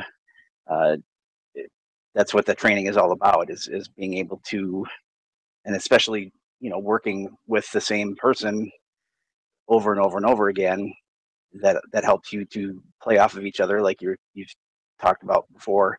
I mean, there's definitely been times where you and I have been out there, and we're crossing a street, and just one of us covers, the other one moves across, and you don't even really have to say anything about it. Yeah. So the medics, I guess, do have that ability, because they work with the same guy over and over and over again. You really can have that strong tactical, maneuvering, and being able to learn those tactics and then put them into practice during training and in operations. Right. So, I mean, they definitely need to be up to speed on, like you said, what the squad leader is going to be thinking, and they can't just blindly fucking follow, especially considering they have the responsibility of not only the squad leader, but really the entirety of the fucking squad. They're responsible for the welfare of all those guys. Now, Hammer, for you, what's kind of your go-to training scenario? Like, if you were to run a squad training right now, what's kind of your go-to terrain, objective, stuff like that? Well, I'd have to say I would be focusing, gosh, I don't know. When I make a training plan, it's over like an 8-week period of time, and then rotate it, once over those 2 months. So, I mean, my go-to would be right now to do something on Altus, the map Altus, with a lot of hilly terrain, with good rock cover spread throughout. And then I would probably just do react to contact drills, evolving into fire maneuver. That'd be my big things. I would start out doing an overview of formations, and really emphasize. I wanted to mention this earlier too, like how formations are not necessarily gospel. Yeah, they're fluid as a fucking lake, man. And it really annoys me when I see squads and fire teams out there, and you hear the squad leader go, "Okay, guys, wedge, let's get a squad column going on," and then they all stand out in the middle of an open field, and wait for the wedge to get perfectly right while the squad leader's looking around. And it's just like, no, guys, fucking move. Let's go. Yeah. And that's And if- how often do we, like when we're doing the squirrel missions, say me, you, Drum, and fucking Loster and a fire team together. Okay, and Drum calls for a wedge strong right. How often does it end up that, like, I'm on point with the saw? It doesn't fucking matter what weapon system you're carrying. It's, one, who's in the fucking position to be there. Two, like, who's best for that position. Like, if this guy that's really strong on point is carrying a fucking grenade launcher, then put him on point. Who gives a shit? He doesn't have to be the team leader. And you don't have to stand around for 45 seconds waiting for the fucking team leader to run up from the back to get up to the front of the wedge. Like, no, just start moving. And the thing I tell people, it's like a formation, really, the biggest tool of studying a formation is knowing what sector you're responsible for, period. Yeah. And not necessarily, and yeah, there's optimal ways you can be in a formation to obviously be in the best position with that weapon system. But like you said, it's got to be fluid. We got to get moving. And I want to know who's watching right. I want to know who's watching left and who's behind us and who's looking in front of us. And that 360 security needs to be maintained every single point in time when you're moving. Because the terrain is going to be dictating how you guys are going to be moving. If you're not going to be, you're not going to shoot an azimuth over an open valley and just start walking across the open valley. No, you're going to pick the best approach to get to that point that you need to get to. Yeah, and you may change your fucking formation 4 times between point A and point B, depending upon the terrain. And really, formations are basic enough where if you've been training together for a month or two, you should automatically know what formation is optimal for what point in time. Yeah, and that's something that, when I was talking about how we would always kind of do that wedge formation, majority of the time, like when we got the order from Franklin to move out, he didn't even say what formation to go into. It was just me radioing you or you radioing me going, all right, I'll take left, yeah, I got right, and then we just go. Like, it wasn't, yeah, let's form up a wedge, and we'll go over here and you go over there, and then me having to tell my guys, all right, I want this person here, here, and here. Like, no, it was just, all right, you got left, I got right, let's go. Oh, we're cresting a hill. Great, we should be, hold up a little bit, get on a line, and push together at once. Yeah. Like, oh, we're going through a forest, let's get a column going. Boom. I mean, it was little things like that just after time. So basically, I would continue your question with training, as far as going through those different scenarios of, okay, you're in this formation, you're out walking, and what happens? React to contact from left, right, front, rear, and basically do that a few times, and kind of drill in and have feedback after each little session, and yeah, and we do all that stuff. We did quite a few trainings like that back in the day that you would set up. And I love those fucking trainings, where, you would actually be Zeusing it, and we would just randomly get hit from the right side, and it was like, all right, fucking react to it and do what needs to be done. And we get done with that, start moving along a couple 100 meters farther, through the forest, we get hit from the left side. And those trainings were great. Like, it like you said, it put those reflexes in for react to contact, and like, just after a few months of doing it, it was no longer anybody having to say, okay, you move here and you move here. It was already kind of predetermined. We knew, all right, Alpha's up front, so I don't have to say, hey, set up a base of fire. All I got to do is say, hey, Alpha, I'm moving left. Roger. And we start moving left. You guys cover our ass while we're moving. And again, that was just from months of training together. Now, Loster, what about you? What's kind of your go-to training and terrain? And like, if you were, doing a squad training right now, which obviously you do a lot as a squad leader, what would be your go-to training? This week we're on, because I do the same thing that Hammer mentioned. I have a personal 8-week rolling rotation that I do, which is something that I picked up from the 15th. We actually had a document that has I think it was 6 weeks, but I bumped it to 8 so that we don't go over the same topic too often. Right now, I believe we did fire maneuver. The next one after that is formations. We're on the next week. This week coming up is convoy. We haven't done convoy operations in a little while, but I have a new PV2 on my team, on my squad.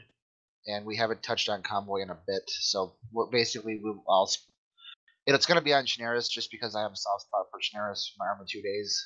It's always on. It's Chinaris summer.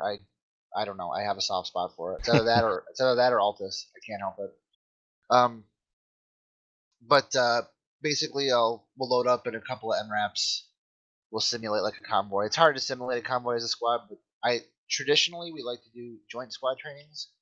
Well, you can still go over the basics even with just one squad. I mean, even the basics of radio communication, driving the trucks, working the guns, and so on. Correct. And I know what, like, specifically you, and I think possibly even more so the captain, about like proper radio communications, checking in on ConvoyNet, knowing how to use ConvoyNet, using it properly, shit like that. Yeah. That I know certain things just get under certain people's skin, and I know that's something that really like gets under your skin quite a bit, because I've heard you come onto ConvoyNet like, why the fuck isn't this happening, or why the fuck are we just sitting here twiddling our fucking assholes? Like, I've heard you come onto ConvoyNet and yell at everybody. So, like, that's something that I try to encourage, is proper use of it, so that when the time comes, when the shit actually matters, that we're doing it correctly.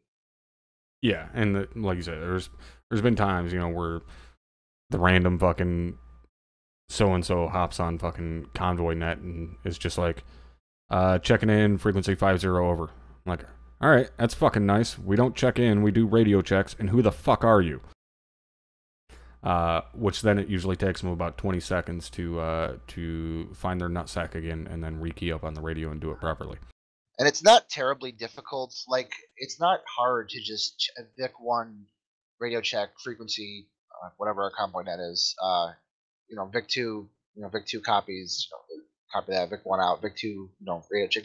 I understand some of our convoys are like 5-6 vehicles deep, but it only takes like 1 minute to do it. But it's the exact same as a normal radio check. Just instead of saying your name, you're saying your fucking vehicle number, or instead of saying your calling station for your squad, you're saying your vehicle number.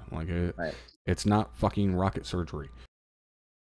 So what you're going to be doing next is going to be convoy, which I've always had a soft spot for convoys. I love convoys. Maybe it's something to do with how much I rode in trucks while I was overseas or something, but I don't know. I love convoys.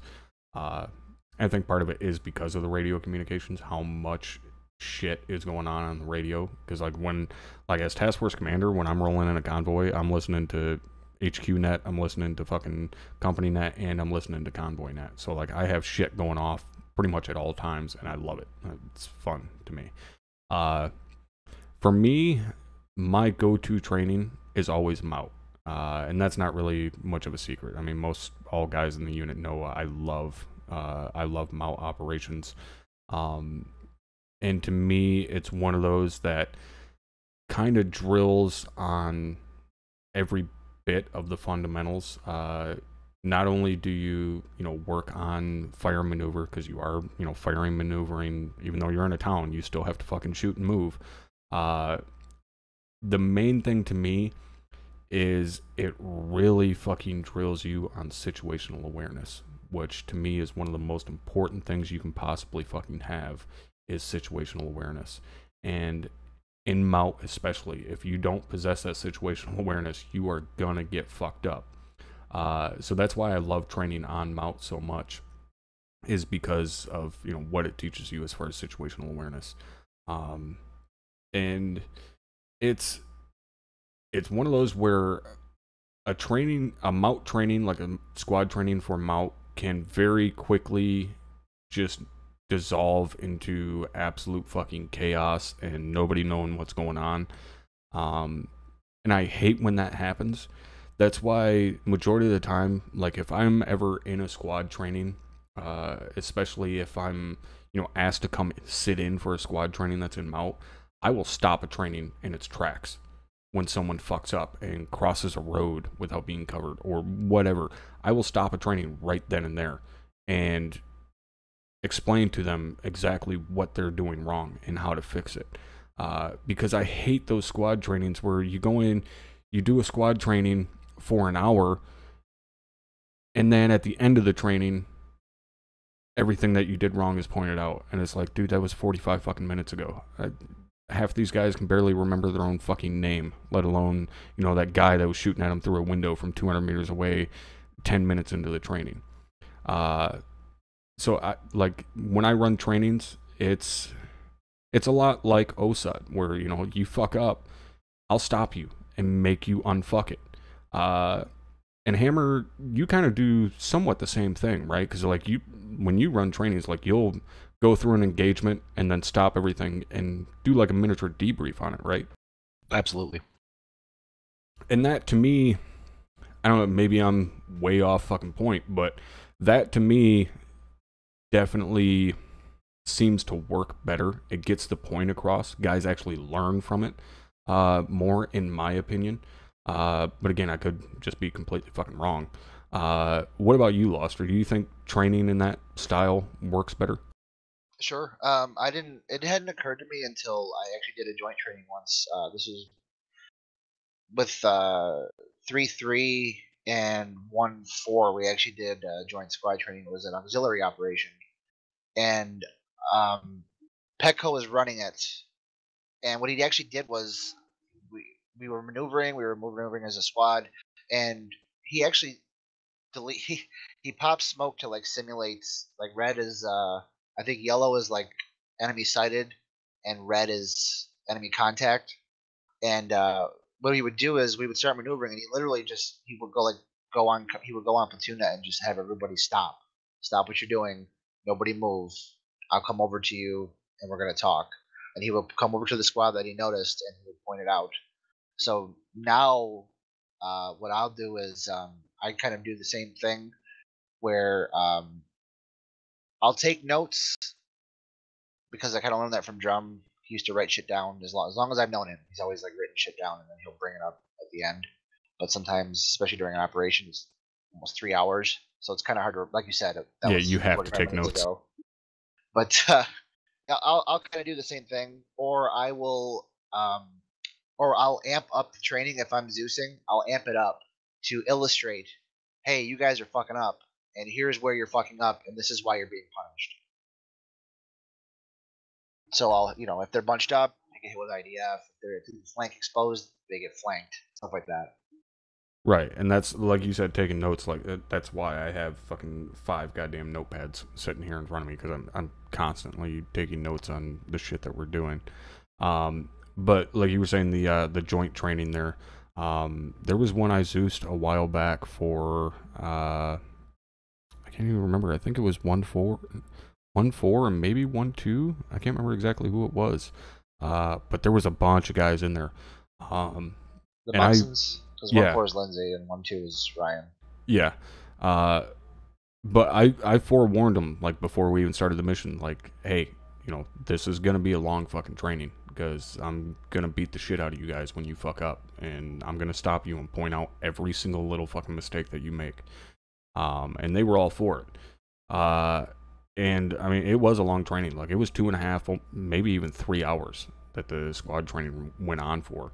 And it wasn't a difficult mission. Like, it was just a foot patrol. They had to move like 3 kilometers and take out some fucking some artillery pieces or something like that. But it took, like I said, 2.5, 3 hours, because every time they fucked up, I immediately stopped everyone and pointed out what they were doing wrong. And the guys, really seemed to enjoy it. They said they learned a lot from it. Hopefully they, weren't bullshitting me. But yeah, that's always been kind of my go-to style of training. And it will continue to be. Now, last thing I want to touch on here, as we're kind of getting close to time, if you will. Firstly, I want to go to you, Hammer. When it comes to being new to the unit, or even if guys are listening that are thinking about joining, or something like that, how important is it, do you think, to have like prior knowledge, to come into this with like military experience, or with experience with other tactical shooters or stuff like that? Do you think it's kind of a a must, or do you think it's really not that important? It's definitely not a must. It is absolutely helpful, but at the same point, the way we train everybody from recruit training all the way through OSUT, all the different trainings to when they get assigned to a squad or a section, it's definitely not necessary.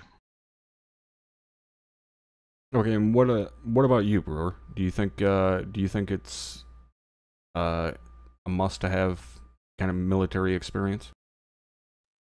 Well, from my own perspective, well, I have public safety background, but I have had zero military experience. I mean, I came into the 15th and uh, just kind of I learned everything I needed to learn, and then the biggest thing is you work through this stuff with your squad. I mean, you get your initial training, and then you get into a squad and your fire teams, and you learn from the guys around you.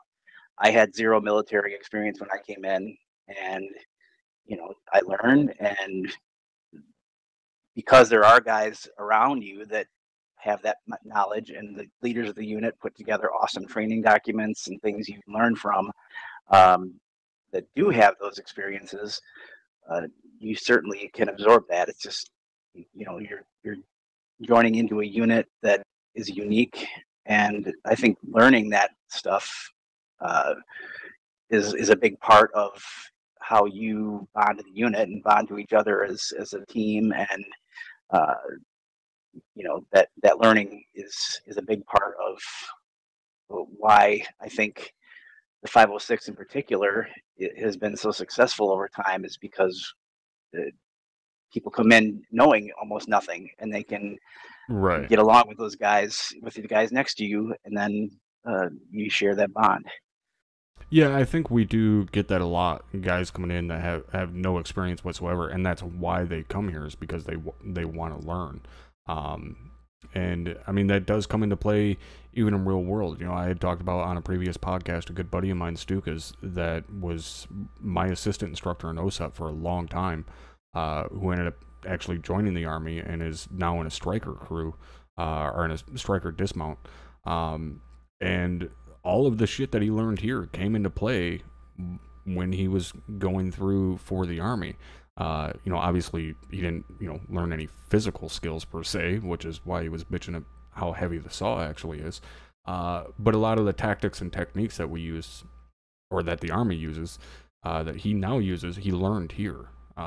So he already had that prior knowledge.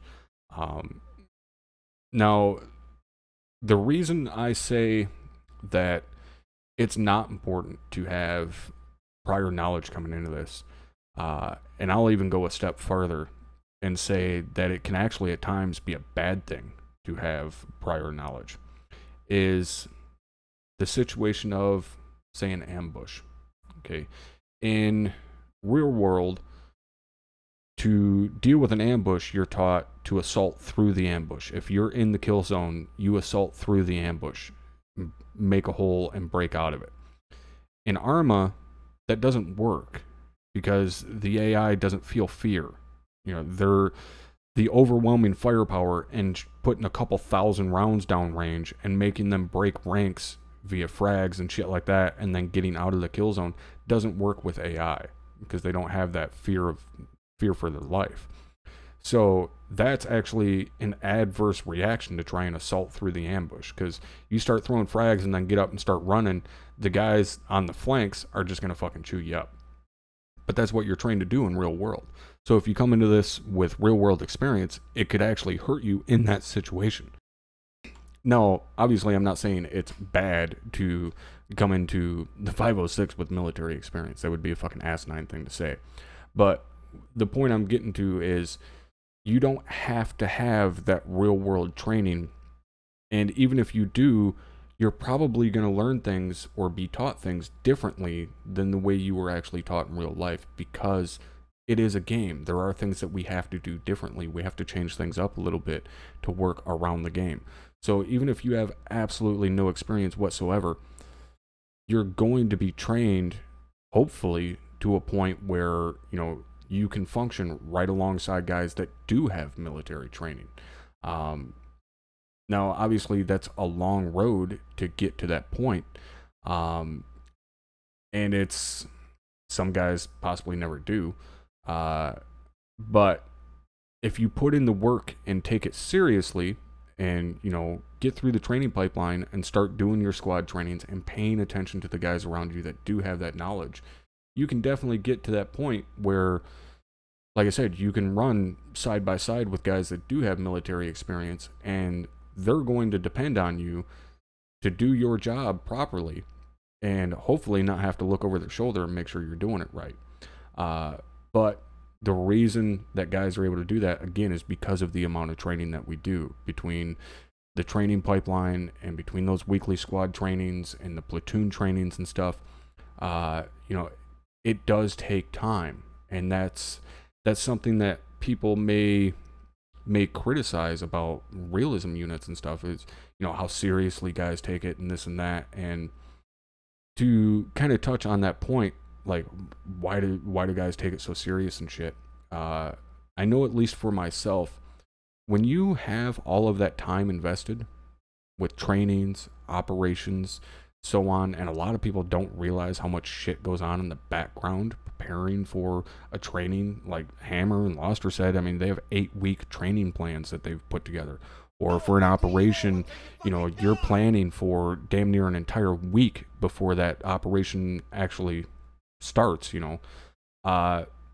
It's a lot of time invested by everyone involved. And that's why, at least myself, I take it so seriously, and I am hard on guys.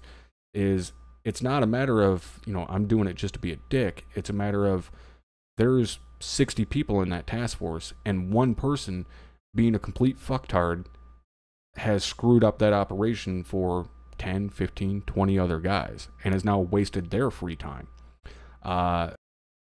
So that, to me, that's huge, and that needs to be taken seriously. Is it's not just you out there. There's fucking 50, 60 other guys in that task force that have set aside 2, 3, 4 hours of their free time just for that operation, not even taking into account briefings and debriefings and planning meetings and all of that stuff. So those guys have set aside, you know, upwards of 5, 6 hours for that one night every 2 weeks. And you fuck up and do something really goddamn stupid that you know better, and now you've wasted that entire 6 hours of that person's free time, which to me is a huge fucking deal. Hammer, what about you? Do you kind of feel yourself being the same way? Like, you take it that seriously because of the amount of time invested? Yeah, and also for the reward factor of it too.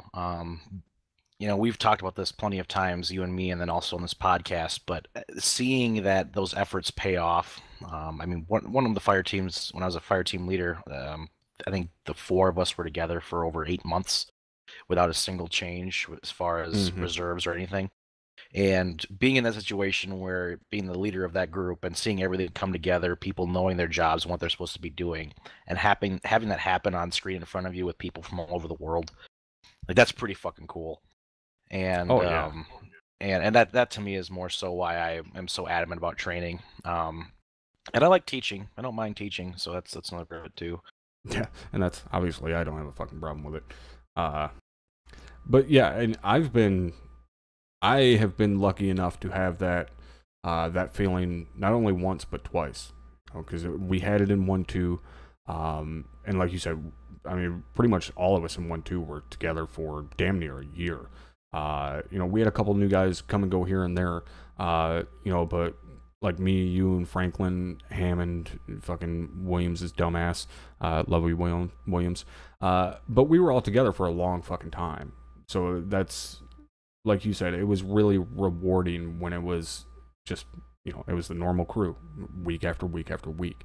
But I got that same thing again when I moved to 1-4. I got incredibly lucky when I took over squad lead for 1-4. I had some very good guys there. Lees, who was my alpha team leader, still to this day the best fucking machine gunner I'll say this unit has ever had. But I got to a point in 1-4 very shortly after taking over 1-4 that my squad was full. There was 10 of us. I did not have a single opening in 1-4, and it remained that way until I left 1-4. I had a full squad almost the entire 8 months that I was a squad leader, which is pretty much fucking unheard of. Even at that time, I was, I think, the only one, or maybe there was one other squad in the entire unit that was full, and my guys showed up every single operation. I never needed fill-ins, and that was so goddamn rewarding. And it was the same way for trainings. My guys always showed up for trainings, and I did not take it easy on them. I mean, any of the guys that were in 1-4 back then will tell you I beat the fuck out of those guys in training. But they continued to show up, and they were badass motherfuckers. By the time I left, there was not a piece of fucking armor or a large infantry element that could get anywhere fucking near those guys. And that's because of how much work we put into training. I mean, I drilled those guys for a month straight on CQC and being able to, work their way around a town and shit. And guys, probably thought it's fucking retarded to have a weapons squad work, training on CQC. Well, sure shit, at the end of that month, we went into an operation and the rifle squads were getting fucking chewed up and they needed help down in this fucking village, and nobody was available to start clearing out these buildings and shit because there was multiple MCIs. My weapons team came off of, or my weapons squad came off of its overwatch position, pushed down into that town, and cleared like 6 or 7 fucking buildings before the mass gases were dealt with, and we now secured the town. So that 4 weeks of me beating those guys up in the kill house and shit paid off, luckily, to the point that I had, at that time, the company commander come to me and say, hey, I don't know what the fuck you're doing with these guys, but keep it up, because I've never seen a weapon squad be able to do that. So, yeah, training, huge, fucking huge, but also training with the same guys all the time is massive. Like, even if you have holes in your squad, having the same guys come fill in week after week is big. Like, we had that with Ali, with Oliveira. At that time, had Ali already moved to Havoc 3, or was he sitting in reserves, or was that person that was in reserves? I don't remember. I can't remember. What time? So long ago. Like 2 years ago, 2.5 years ago. Never mind then. I think, because person was in Bravo with me, so it was Ali that, there he is in chat. But Ali was like a permanent fill-in for us. He wasn't actually in the squad, but he was in every training, every operation that we were in. He was there. And alternatively, we always went and filled in with him in 3-2. Yeah, he was in 3-2. There we go. So, despite us having an opening in the squad, we still trained with the same fucking people week after week, and we still had the same people in the operations. So all that training we did wasn't wasted because it was all the same guys every single time. So basically, the moral of the story on this is, not only is it important to train, because obviously it is important, but more so it's important to have a plan for your training, kind of an overview of what you want to train on, and actually train on that fucking thing. But B, if it's a training, not one of the auxiliary operations or whatever, if it's an actual training, you have to actually stop and train guys. And when they fuck up, show them what they fucked up and show them how to do it correctly. Don't just, let the mistakes keep going, because that's, like we always say, don't let the little things fester, or don't let the little things go. The same thing applies to trainings. No matter how minuscule the fuck up is, if you don't have them fix it right then and there, then that fuck up is just going to continue to go on and potentially spread to more of the squad. So when it comes to the idea of training, it's much more important than what some guys may think. Like, it's just whatever, it's a weekly squad training, let's just go in and assault this objective so we can fucking say that we did something.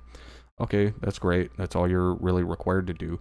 But in actuality, the only thing you're doing is fucking over yourself and the rest of your platoon by, just kind of half-assing it. And then when you go into an operation and your guys don't react to contact properly, and your squad gets fucking flanked and wiped out, and now the entirety of the fucking task force has to stop in its tracks and go unfuck your squad because you had guys not watching their sector. Now you've wasted the time of the entire fucking task force. So, again, training is a big fucking deal. So I think we're gonna go ahead and wrap it up there. And very quickly, Too Tall, thank you very much for the 2-month resub. Appreciate the support to the channel, brother. So, Hammer, any closing thoughts before we wrap it up tonight? Nothing from my end. Excellent. What about yourself, number 2? Any closing thoughts for tonight? No, I think this has been a great overview of the training process, and again, like I said, I think that's one of the reasons that the 506 has persevered and been so successful is the training and the commitment to the guys to each other, and going through those repetitions over and over again. It builds a brotherhood, and that's what's a big thing here. So it's definitely a real experience.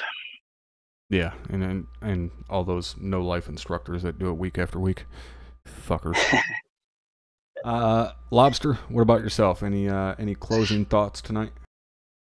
Just that if anybody listening or anybody in the future that happens to listen to this on a podcast or on YouTube or whatever, even if you don't play video games in general, and you see what we do and you want to be a part of it, don't be afraid to try to become a part of it. I know people in this unit personally. I think Milius is one of them. If I remember correctly, I might be misquoting him, but I believe Lieutenant Walls, he's retired, but he was the original OG Havoc 1 platoon Yeah, he's leader. OG Havoc 1. I believe I talked to him recently, and I think Arma 3 was like his first game that he ever played. Like, he saw it on YouTube, and he's like, I want to do this. So he built a computer, and he's like, I want to play Arma. And he joined the 15th. So even if you don't have any video game experience per se, and you want to do this, don't be afraid to do it. This isn't a community of people that's going to shit on you. This is a community of people that will welcome you and embrace you. I mean, like, well, I'm gonna shit on you a little bit. Yeah, but it's from a place of love. You shit on us because you want us to get better. It's tough love. I understand. Yeah, and that's that's something we kind of touched on last week when we were talking to Lindsay, because obviously Lindsay knew all of us guys in 1-4 before she got in the unit and shit, but she was terrified of coming into OSUT and running into me because she was scared of me, which we chuckled at, like me and Ryan did, because we knew, like, I don't fucking yell at guys just for the sake of yelling at guys just because I like being an asshole. So we had fun with it, and I played it up a little bit more just to mess with her. And now it's not a big deal. Like, she's not as terrified of me. But that being said, like, yeah, I'm not gonna rip somebody's head off just for the sake of fucking ripping their head off. Like, it's pointless. But again, I do take it seriously. So when I tell you how to do something and then ask you if you understand it and you say yes, you better fucking understand it, because then when you fuck it up, then I'm going to bust your balls on it because you just told me that you understood it. If you didn't understand it, then say, no, will you fucking go over it again? Like, that's why we're there. But yeah, definitely to reiterate what Loster said, if you're even in the slightest curious about it, you don't have to go buy Arma right now. Wait until it's on sale. Arma is on sale all the goddamn time. Grab it while it's on sale and just check it out. If you don't like it, peace out. No big deal. But obviously you don't know if you don't try, and there's some amazing fucking people that you can meet. Absolutely. And friends that can potentially last a fucking lifetime that you would never know if you didn't at least try. So, when I say, like, grab it on sale, you can grab Arma and Apex and everything on sale sometimes for like $40 total. I piss away more than $40 a month on fucking Monster. So to drop $40 to, you know, come in to a community like this and, you know, make friends. Like me and Hammer have been friends for damn near 3 years now for a $40 game. Like, that's worth the investment to me. So yeah, if you guys are even thinking about it in the tiniest bit, definitely, like Loster said, give it a shot. You know, it really, you ain't got shit to lose. It's pocket change when it comes to $40. You know, save up over a couple of months and buy it in the winter when it's on sale. All right, so I think Christmas that's going to be coming up. Yeah, exactly. Christmas sale is coming up here very, very shortly. So that is going to be it for us tonight, guys. I would like to thank the knuckleheads here for hanging out with me tonight. Those of you listening, hopefully you guys enjoyed and maybe learned a little bit or so on. And we'll be back live here shortly for the squirrel mission with Lance Corporal Wee Woo, who just popped up in chat because he's totally been here the entire time, even though he hasn't said a word. Yeah, so we'll be back live for the squirrel mission here in a little bit with LaRue as Zeus, and I will see you all later. Have a good night.